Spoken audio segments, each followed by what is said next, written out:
2012 সালে অভিষেক টেস্টে ওয়েস্ট ইন্ডিজের বিপক্ষে 2 ইনিংসের 9 উইকেট নিয়ে সম্ভাবনাময় ক্রিকেটার হিসেবে ক্যারিয়ার শুরু করেছিলেন সোহাগ গাজী। এরপর 2013তে নিউজিল্যান্ডের বিপক্ষে চট্টগ্রাম টেস্টে সেঞ্চুরির পাশাপাশি নেন 6 উইকেট। তবে সেই সোহাগ এখন নিভু নিভু প্রায়। এবারের জাতীয় লিগের লঙ্গার ভার্সনে বরিশালের হয়ে তার খেলার কথা থাকলেও ইনজুরির কারণে দলে নেই তিনি। ক্রিকেট পাড়ায় গুঞ্জন ফিটনেস ইস্যু নয়, ফিক্সিং ইস্যুই মূল কারণ তার দলে না থাকার। তবে এ ব্যাপারে বোর্ড সভাপতির কাছে নালিশ জানিয়েছেন সোহাগ। আমি বরিশাল ডিভিশনকে অনেক কিছু দিয়েছি, এটা আসলে হিস্টোরি, মানে আমার কিন্তু 2টা হিস্টোরি আছে। সেটা ফার্স্ট ক্লাসেও যে হ্যাট্রিক 100, সেটা কিন্তু আমি আমার বরিশাল ডিভিশনের হয়েই করেছি।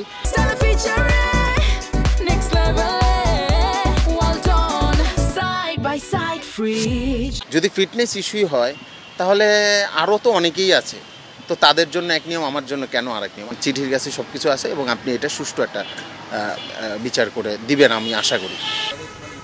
গেল বিপিএলে রাজশাহীতে খেললেও পারিশ্রমিকের পুরো টাকা পাননি, এবার এনসিএল থেকে বাদ। সোহাগের দাবি তার মতো সিনিয়রদের সাথে এমন আচরণে বিরূপ প্রভাব পড়বে উঠতি ক্রিকেটারদের মনে।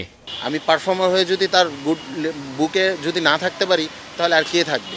বিপিএলটা অবশ্যই বলবো যে সবাই অপরচুনিটি পায় না, লোকাল প্লেয়াররা অবশ্যই সবাই পায় না। এনসিএল টি20 আসলে হয়েছে আমাদের জন্য। সোহাগের দাবি তিনি পুরো ফিট, তবু তার সঙ্গে এমন আচরণের জবাব চেয়েছেন বিসিবির কাছে।